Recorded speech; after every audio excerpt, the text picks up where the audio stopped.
Alright! What is up sa inyo mga ma'am sir? It's your boy Sir Troy. And for today's video, pagpasensyahan nyo na yung medyo maingay kasi may nagagawa ng bahay. At gusto ko na ipakita sa inyo itong helmet na napanalunan natin sa HJC Day. Actually kahapon lang yan ano. So kung mapapansin nyo, napakaganda ng studio na ginagamit natin. Ano. Itong studio na to ay pag-aari lamang ng one and only I Am Jamich. Yes, ayan. So, thank you so much, I Am Jamich.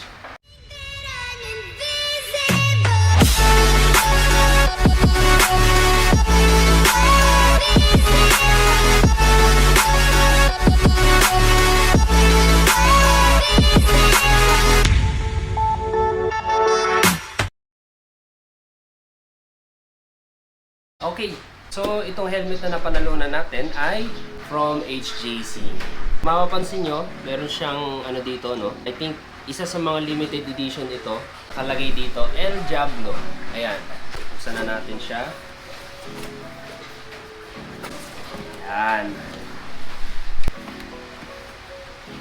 This week, October 29, sabihin ko na sa inyo, malamang naman ay pag in-upload ko to or pag napanood nyo ito, baka nag-loop na kami. Kasama natin si Motochem at saka si I Am Jamich. So parehas kami ni I Am Jamich. Bumili siya ng ganito kahapon. And then nagkaroon siya ng ticket para sa raffle na helmet, which is nanalo din siya, nabunot din siya. At ang nakuha niya yung two-face na Alpha 11. Grabe, di ba? Sulit yung binili. So ito ay C10. Ang original price niya is 7,190. So naka-sale kasi si HJC ngayon ng 10 days. Ang price na lang ngayon nitong C10 ay 5,750. So siya po ay single visor.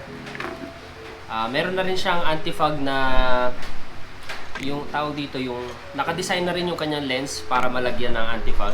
Pin lock na rin. Ito yung kanyang mga vent. Ang crispy. Okay. Yan. Ito naman yung sa jaw. Ang isang maganda rito, since kami ay content creator at POV, motovlogger, hindi mahirap lagyan ng chin mount yung kanyang dito. Hindi mahirap kasi flat lang siya, no? Meron kasi kami ginagamit na universal. Tapos dito naman sa likod, ayan, merong design na 20.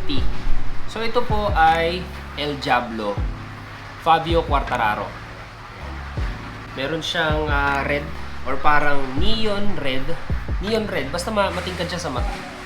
Tapos may parang white yung pinaka-base ng color, and then meron siyang graphics dito. May mukha siya ng El Diablo. Ito. Kung mapapansin ninyo, ayan. At syempre, logo ng HJC. Ayan. So ito ay quick release. Ayan.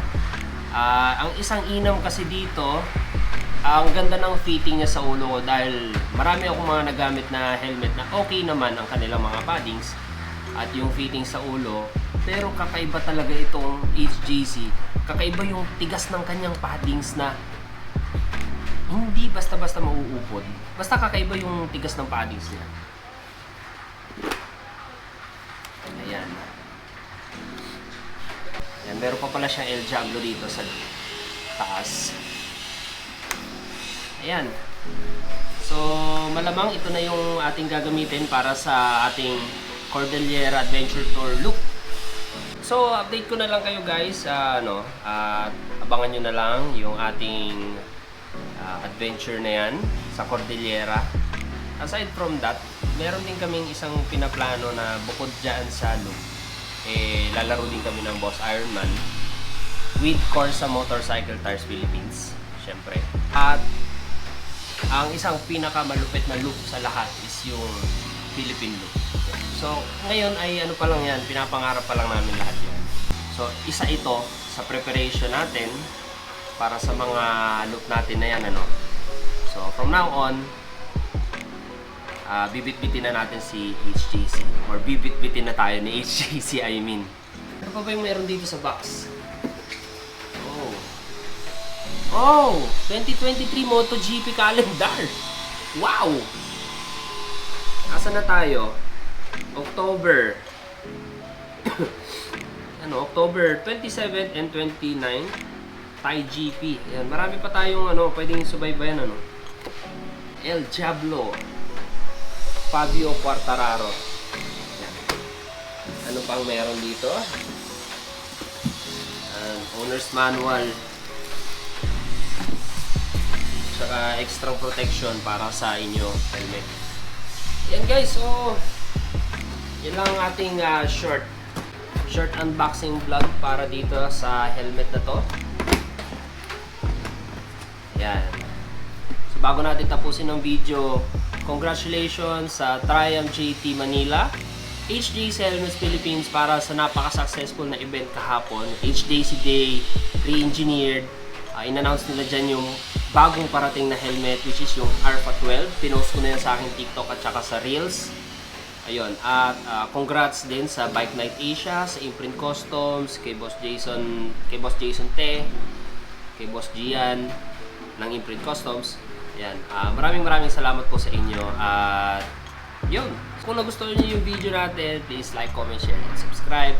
And hit the bell notification para updated kayo pag may bago tayong video. Thank you ulit, HJC. Okay, ride safe and see you on my next one. Ganda nga nito eh. Magkano yung ganyan kayo? Oo.